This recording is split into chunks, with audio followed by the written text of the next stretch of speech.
Alright, so in this video I have here a Truevis VG2 540, and I am going to show you if you're troubleshooting an error code 0380, 0400, something that is printhead and ink related. This is the first thing I typically do whenever I have this problem is I want to check my damper filler sensors, which these little arms, those are your little sensors, so I want to check those, make sure everything's working properly. So I'm going to show you exactly how to do that. And right now I am in service mode. I have another video that shows you service mode, how to get in there, so check that out so I don't have to repeat it in this video. But now that I'm in service menu, I'm going to click down. I'm going to scroll to sensor check. Then I'm going to have to move over, not once but twice. I'm going to go right here where it says 1, 2, 3, 4, 5, 6, 7, and 8. And as you can see, as soon as I start hitting these sensors, you can see that I can tell if they're working or not. So that's what I want to check first. I want to see if they are working or not. Typically I can see if there's an issue. I can look at them arms and see if they're out of the sensor or if they're in the sensor. If you replace something and you had to put the damper assembly back on, you could have possibly lost one of the springs. There's springs behind here, and I've lost them many a times messing with these printheads. If they are not poking out like that, like they should, then you may have lost the spring. The next thing I'll do is check, number one is ink flow. Let me go ahead and set this machine up. I'm going to go ahead and hit the setup button, set up the media. Alright, so I'm going to lower the level, lower the lever, push the enter button. Alright, there we go. While that's doing that, let me show you something else. Your ink pumps, they're right here. Those are your ink pumps that siphon, they're siphon pumps that siphon the printhead. And the lines, these are the lines that go to the printhead. This is where you would syringe. If you're going to try to syringe your machine, it would be these lines right here. You would pull them off of the pump. Make sure it's these lines. The other ones go to the waste tank, so make sure it's this line I'd pull here, and then I could syringe the printhead from here.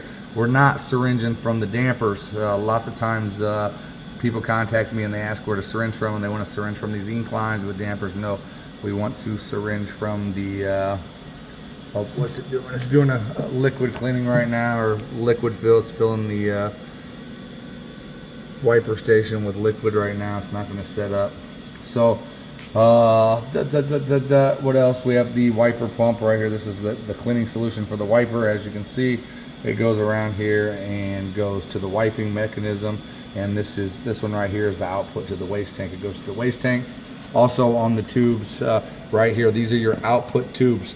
So if I was troubleshooting printheads without flow and all of my sensors are working, I'd want to check and see if the pumps are doing their job. If the ink was coming from here to the waste tank. So sometimes these lines can clog. They can clog these lines, and these lines can clog as well. So you want to make sure that you can check these out.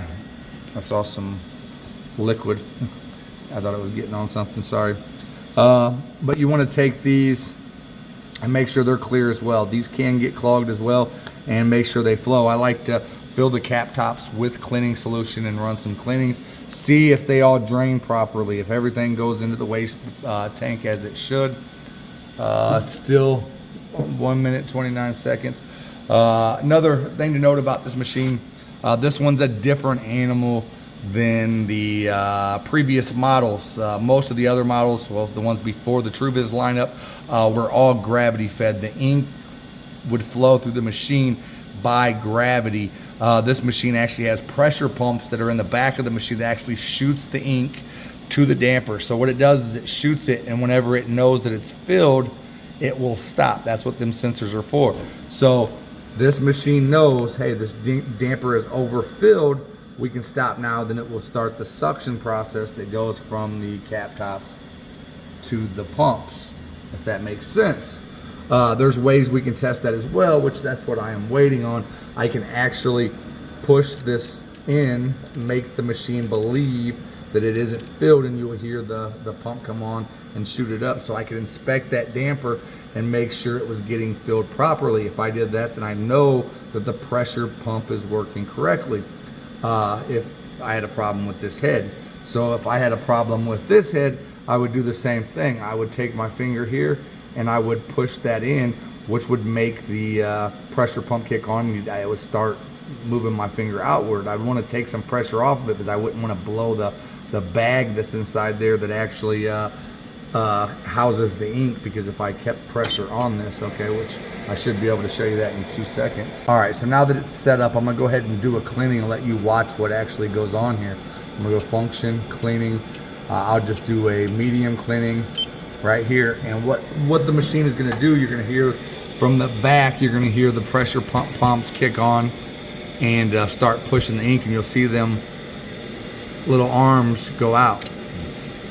I hear all the pressure pumps, you see them going outward. So those are the filling up the sub tanks, the dampers, whatever you'd like to call them. Every printer manufacturer calls them different things. You can see them moving, and they're going back and forth. So what's going on right now is we have the pumps kicked on, and they are moving, rotating as the machine is pushing the ink to the damper assembly.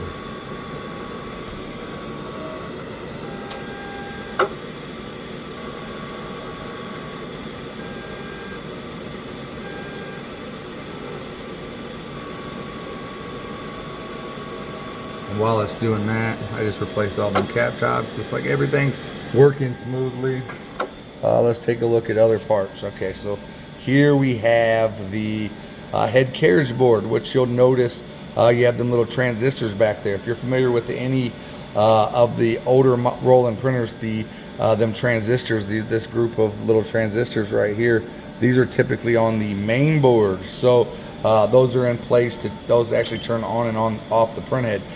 Usually these are on the main board. So if you had an electrical problem on this machine, then that's where I would check right there. Check them transistors. It's different on this machine than it is on the older legacy machines.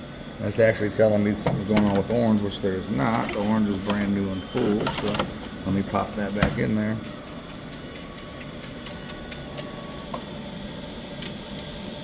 And there's that. Here's your cleaning solution right here. That's your wiper cleaner that again shoots itself right there. Let it finish doing its cleaning, and I'll show you a little bit more on this machine. Again, this is pretty similar to the pressure pumps that are in the back. They're pretty similar to that style right there. They aren't your traditional pumps like that, your siphon pumps. All right, so now that's done. So here's another plant course of action. If you had a channel that was not functioning properly, is doing a damper fill. Let's see, menu, service menu. We're going to menu, service menu. Now we'll scroll down to, let's see, sub menu.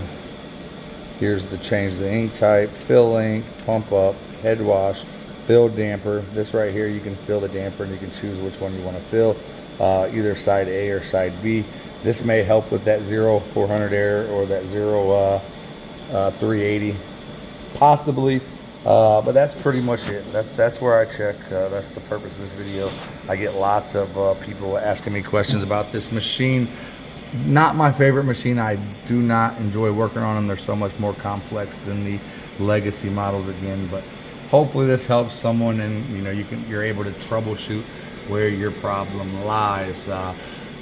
Roland, I believe, is on their 6th or 7th damper design. These dampers right here had problems. If you had an older machine with the older dampers, that definitely could be your problem. You might need to change your dampers. But hopefully this helps. I'm gonna do a few more videos on this machine, but hopefully this helps someone, whether it's tomorrow or years down the road. Hopefully this keeps helping and helping and helping, because not a lot of info on the Truevis machines. You can't find a whole lot of how-tos on this machine. So we're gonna change that. Thank you for watching. See you in the next video.